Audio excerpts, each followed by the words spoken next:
hey everyone ඉතින් අදත් මාත් එක්ක යම් පොඩි ගමනක් පොඩි කිව්වට මේ ගමන ටිකක් දුර ගමනක් බලමු කොහෙද යන්නේ කියලා ඉස්සරහටම බලන් ඉන්න. ඉතින් අද සන්ඩේ දවසක් මම සන්ඩේ වල කොහෙ ගියත් ලොකුවට කිසිම මේකප් එකක් යූස් කරන්නේ නැහැ. මොකද හැමතිස්සෙම මම මේකප් යූස් කරන නිසා එදාට මම රිලැක්ස් විදියට මගේ ස්කින් එක තියාගන්නවා. හැබැයි මම ටිකක් මේ දවස්වල නිදි මරලා වැඩ ගොඩක හිටපු නිසා මට පොඩි මේකප් එකක් දාගන්න සිද්ධ වුණා. ඉතින් මෙන්න මේ විදියට අපි යන ගමන් ඉන්නේ. මේ තමයි අද මගේ ට්‍රැවලින් පාර්ට්නර්ස්ලා ටික. අම්මා ඉන්නවා, එතකොට ලොකු අක්කගේ දුව ඉන්නවා, එතකොට අපේ දෙවැනිගේ දුව ඉන්නවා, එතකොට අපේ අක්කයි අයියයි දෙන්නත් ඉන්නවා. මේ කොහෙද යන්නේ? දැන් නම් අපි ඉන්නේ කෑගල්ලේ බයිපාස් රෝඩ් එකේ. අද අපි මේ යන්නේ කැන්ඩි.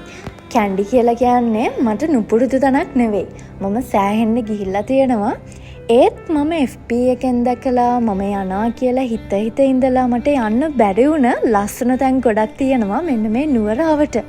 ඉතින් ඒ වගේ එක තැනකට යන්න හිතන් තමයි අද නම් මම මේ ගමන ආවේ. අපි ඉස්සරහට බලමු කොහෙද කියලා. ඉතින් පෙරහැරටත් තව තියෙන්නේ දවස් කීපයයි. පෙරහැර බලන්න ලොකුවටම ආසාවක් තිබ්බා. ඒත් අද පෙරහැර නෑනේ. ඔන්න බලන්න පෙරහැරට යන රාම අපිට යාවත් හම්බුණා. මෙයා ඇත්තටම රාම කියලා මම දැනන් හිටියෙත් නෑ. මම පස්සේ FB එකෙන් දැක්කා මෙයා අවුරුදු ගානකට පස්සෙලු නුවර පෙරහැරට යන්නේ. ඔක්කොම වෙන්නේ හොඳට. මේ බලන්නකෝ ඉතින් ට්‍රීවිල් වල පිටිපස්සේ මෙන්න මේ වගේ දේවල් ගහලා තිනවා. කොහේ හරි යද්දි ඔයාලත් මේවා කියවනවද? ඉතින් මාත් ඒවා ගැන කල්පනා කර යනවා. දැන් නම් පොඩි ටී බ්‍රේක් එකක් ඕනි. අපි නතර වුණේ ගන්නෝරුව හෙළබුජුන් එකේ. මම ඇත්තටම ආසයි ගමනක් යද්දි මේ වගේ තැන්වලින් නතර කරලා කන්න. මොකද හරිම වෙනස් හරිම රස කෑම මේ වගේ තැන්වල තියෙන්නේ.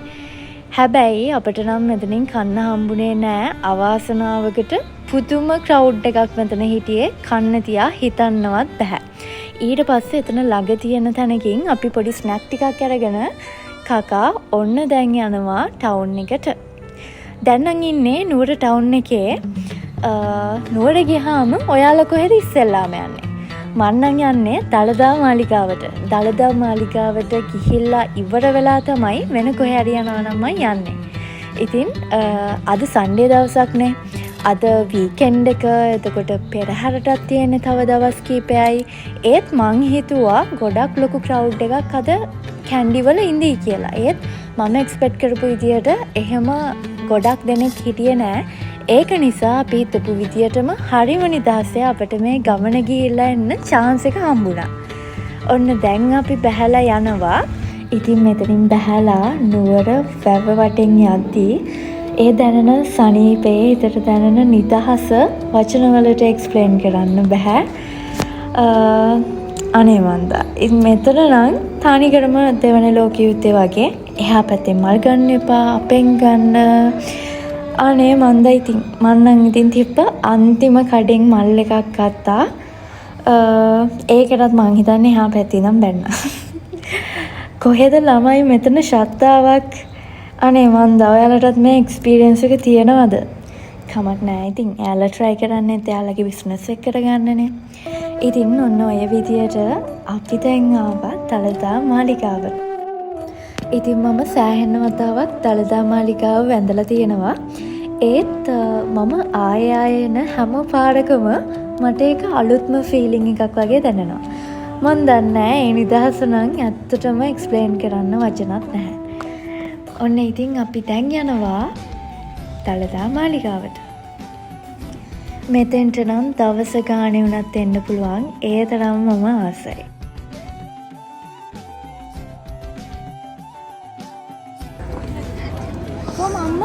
මං දැන් නම් අහන්නේ අපේ අම්මා කොහෙද කියලා. මොකද ගමනක් ගියාට පස්සේ එයා ඩක් ගාලා අතුරුදහන් වෙනවා.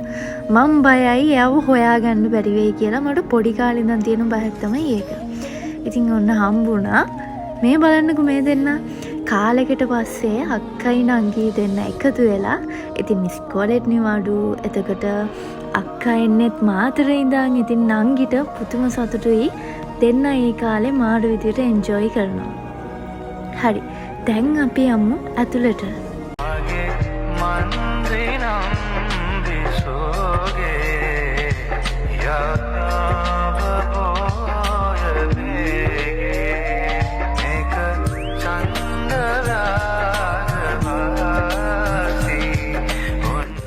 එකට ඇතුළේ නම් වීඩියෝ කරගන්න හම්බුනේ නැහැ. ඉතින් මේ වගේ තැනකට ගියාම වීඩියෝස් කර කර ඉන්න එකත් නෙවෙයිනේ අපි කරන්න ඕනේ. ඉතින් එළියට ආව දැන් අපි තව තැනකට යන්න. ඊට කලින් මෙන්න මෙතන පොඩ්ඩක් ඉඳගෙන කට්ටියත් එක්ක පොඩි chat එකක් දාගෙන මේ වටේ සිරි නරඹ හිටියා. හැමදාම ඉතින් එවෙන්නේ නැහනේ. දැන් අපි ගියේ KCC එකට. කැන්ඩි සිටි සෙන්ටර් එකට. shopping කරන්න නම් නෙවෙයි, shopping කරගන්න තියා ඇත්තටම ටයිම් එක මැනේජ් කරගන්න අමාරු දවසක් අද.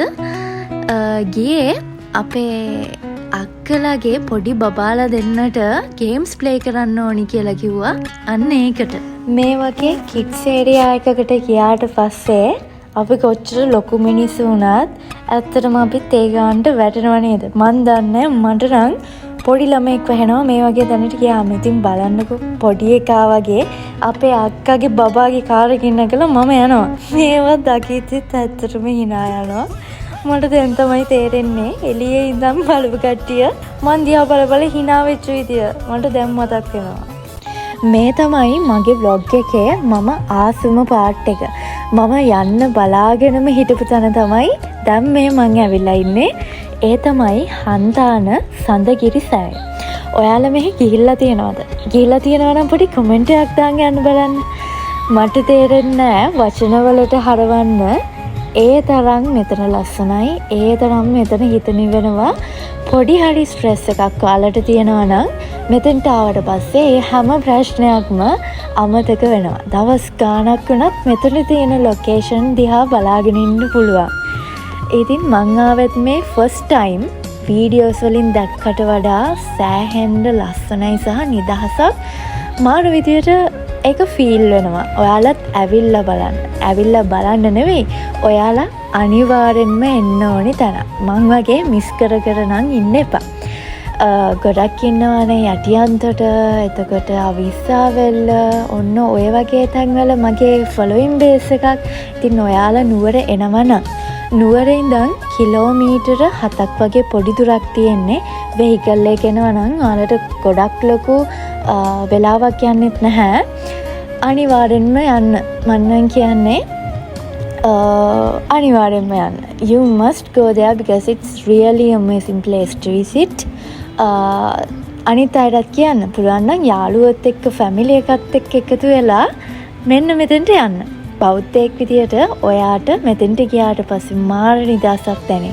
විශේෂයෙන්ම ඒකාකාරී ජීවිතයක් ගත කරන කෙනෙක් නම් ඒ කියන්නේ ඔෆිස් වලට යනවා නම් එතකොට කොහෙවත් වැඩි ට්‍රැවල් කරන්නේ නැත්නම් එතකොට ප්‍රශ්න හිතේ තියාගෙන මොකක් හරි අවුලකින් ඉන්න කෙනෙක් නම් ගිහිල්ලා බලන්න. මං හිතනවා මේක ඔයාට ගොඩක් ඉෆෙක්ට් වෙයි කියලා. හරි. කොහෙ ගියත් මගේ ජාතික ආහාර වෙන්නේ අච්චාරු. මාත් එක්ක ඉන්න අය දන්නවා මම මේකට කොච්චරනම් ඇඩික්ටඩ්ද කියලා. මට ගන්න හොඳත් නැහැ. හැබැයි මම කනවා. අනේ මන්ද ඒක. බලන්නකො දැන් තමයි ඒක අතුරු ප්‍රතිපාක දැනෙන්නේ. ඉතින් අනිත් කට්ටිය නම් බඩිරිඟු අරන් කනවා. මම ඇත්තටම බඩිරිඟු කන්න ආස නැහැ. හැබැයි මමත් ඉතින් පැන එයාලගේ ඒවානුත් කනවා. ඔයාලත් එහෙමද? දෙයක් ගන්න හදද්දි මට එපා කියලා අරගෙන මගේ එකත් කාලා අනිත් අයගේවත් කනවද මං වගේ. අම්මෝ පාරායනේ තියෙන පොඩි කඩේකින් වඩේ වගේක් ගත්තා. හරිම රසයි ඒකත්. අපේ ටවුන් වල ඒ වගේ රසට ගන්න තැන් ඇත්තටම නැහැ. කත්ති දැනෙනවා ඒකේ තියෙන වෙනස ඇත්තටම. ඊට පස්සේ රොටිත් ගත්තා. රොටිය කියන්නේ මම ගොඩක් කන්නේ නැති සහ මම වැඩි ආස නැති කෑමක්. හැබැයි ඉතින් පොඩි අනිත් අය කත්ති මමත් ඉතින් ටෙක්ස්ට් කරලා බැලුවා වඩේ එකත් රහ නම් රොටි එකත් රහද කියලා බලන්න. ඒක ඉතින් අර තරම් ඔන්නේ දැන් තමයි මං කන්නේ. මම උදේට කාලා හිටියෙත් නැහැ. බඩගින්නක් තිබ්බෙත් නැහැ. අනිතක චූටි කෑම ගොඩක් කෑවනේ. ඉතින් මම ඒක නිසා චොප්සි රයිස් එකක් ගත්තා. ඒකට අනිත් කට්ටිය නම් ෆ්‍රයිඩ් රයිස් කෑවා. මේ ගයිස් කෑගල්ල අඹසවන හොටෙල් එක. ඔයාලා ගොඩක් අය නම් කාලා ඇති. මේ හරහා යන මේකෙන් කාලා නැති කෙනෙක් නම් try කරලා බලන්න. ඉතින් ඔන්න මගේ නිවාඩු දවසත් මෙන්න මේ විදියට ගත වුණා. මේ vlog එක guys මෙතනින් ඉවරයි. මම තව vlog එකක් අනිවාර්යෙන්ම මේ ළඟදිම අරගෙන එනවා. ඒක නිසා මාව subscribe කරලා තියාගන්න. මේ බ්ලොග් එක ගැන ඔයාලගේ අදහස අනිවාර්යෙන්ම කමෙන්ට් එකක් දාගෙන යන්න අමතක කරන්න එපා. එහෙනම් හැමෝම පරිස්සමින් ඉන්න.